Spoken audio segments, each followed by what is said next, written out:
nongeye kuba ikaze inshuti bakuzi ba Perotino TV aho muherereye ku isi hose mbifuriza amahoro imigisha no guhamukaronka mu byo mukora byose. Uvira isaha n'isaha irafatwa na AFC M23.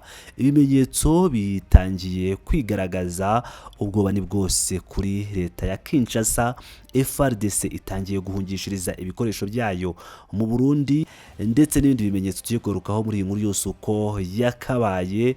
Ibyabaye Goma, Bukavu bishobora kuba bigiye kongera gusubira muri Uvira. Ni mu gihe hashize igihe kitari gito abakomando ba AFC M23 bagose umujyi wa Uvira. Umutekano rero ukomeje kuba mubi cyane muri Uvira, ngira ngo murabizi biri gukorwa na Wazalendo mu minsi ishize, ndetse n'ubu ngubu abatutsi bo muri Uvira bakaba bafite ibibazo bikomeye cyane bakomeje kugenda bahuriramo biterwa na Wazalendo na Fardc. Ibi kandi bikajyana ku biganiro turi buze kugarukaho n'ubundi biri kubera i Doha muri Qatar, aho bikomeje kugaragara ko ntacyo bizatanga. Ni mu gihe hasinywe amasezerano y'agahenge, ariko Kinshasa bidatinze nta masaha arashira igahita igaba ibitero kuri AFC M23. Ibintu byagaragaje ko Kinshasa idashaka amahoro. Ubutasi rero bushobora kuba bwakoze akazi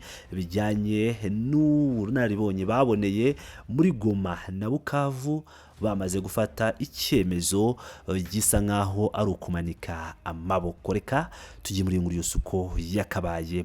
Mu gihe ubwoba bugenda bwiyongera mu gisirikare cya Congo, Fardc ndetse n'ingabo bafatanyije muri Uvira, hatinywa ko umujyi ushobora gufatwa n'inyeshyamba za AFC M23 mu gihe ibiganiro by'amahoro bihagaze. Fardc yaba irimo kwimurira intwaro zikomeye mu Burundi, cyane cyane mu kigo cya gisirikare cya Mudubugu zinyuze ku mupaka wa Kavimvira Gatumba.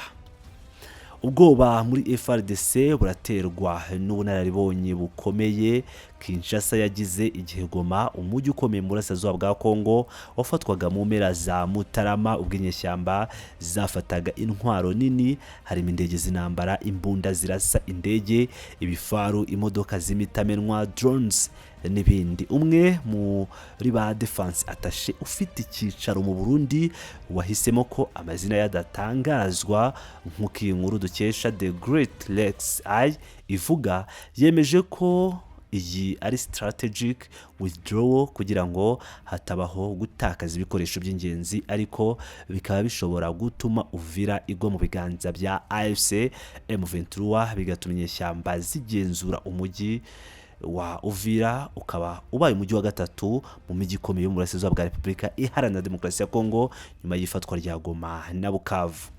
Nubwo hari abasirikare benshi kandi bafite ibikoresho byinshi, ihuriro ry'ingabo za Kinshasa harimo n'umutwe w'inyeshyamba z'abanyarwanda wa FDLR, ingabo z'u Burundi, Abacancuro b'Abanyaburayi n'Abanyamerika hamwe n'inyeshyamba za Wazalendo bananiwe gusubiza inyuma AFC M23.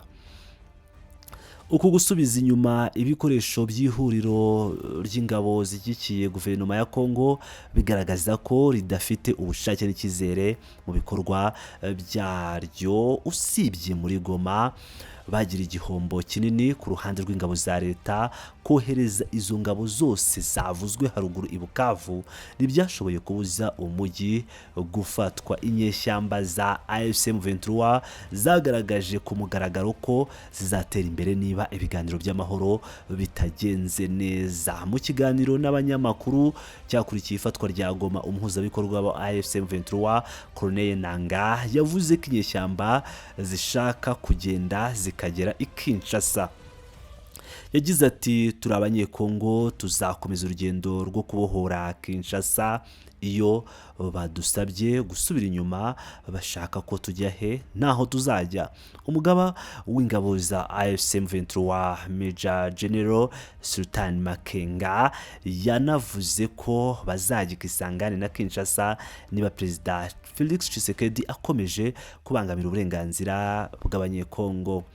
Mu gihe ihuriro ry'ingabo zishyigikiye Kongo risubiraza inyuma, intwaro zaryo zikomeje zivanwa Uvira zijyanwa mu Burundi. Ikigaragara bishobora korohereza inyeshyamba za M23 mu gufata Uvira kandi bizashyira ku karubanda ubushobozi bwa gisirikare bwa Fardc. Ngira ngo rero murabyumvira neza ibijyanye n'ubwoba bukomeye cyane buri muri Uvira. Muri updates tukaba tugiye kwerekeza mu mirwano ikomeye cyane yabaye ku munsi w'ejo aho M23 na Fardc barwaniye muri Nyabyondo.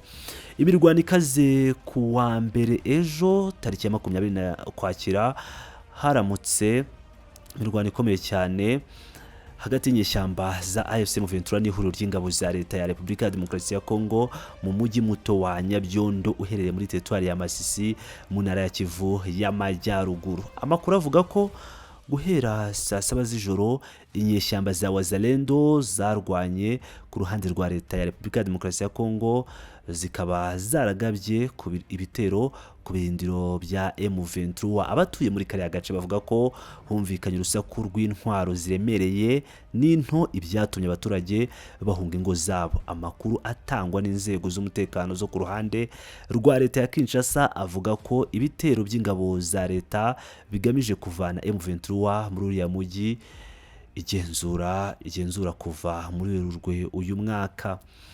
Ngira ngo rero murumva ibijyanye na Nyabyondo muri updates ziri ku rugamba. Amakuru yo akomeje kuba menshi, turakomeza kugenda tuyabakurikiranira, ariko nitwasoza tutabagejejeho andi makuru y'ibiri kubera i Kinshasa aho undi munyapolitiki yambuwe pasiporo akiva i Nairobi.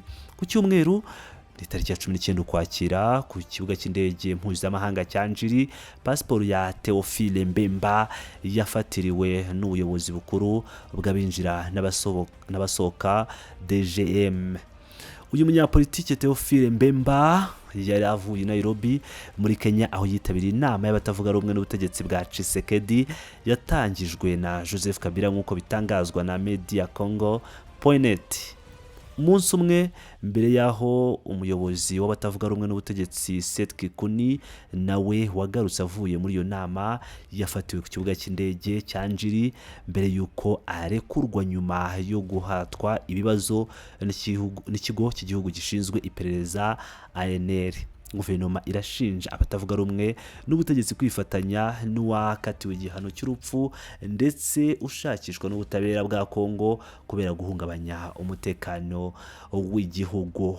Ayo ni amakuru y'i Kinshasa. Updates zo ni nyinshi, ndakomeza kugenda nzibagezaho makuru yacu uko amasaha agenda yigira imbere.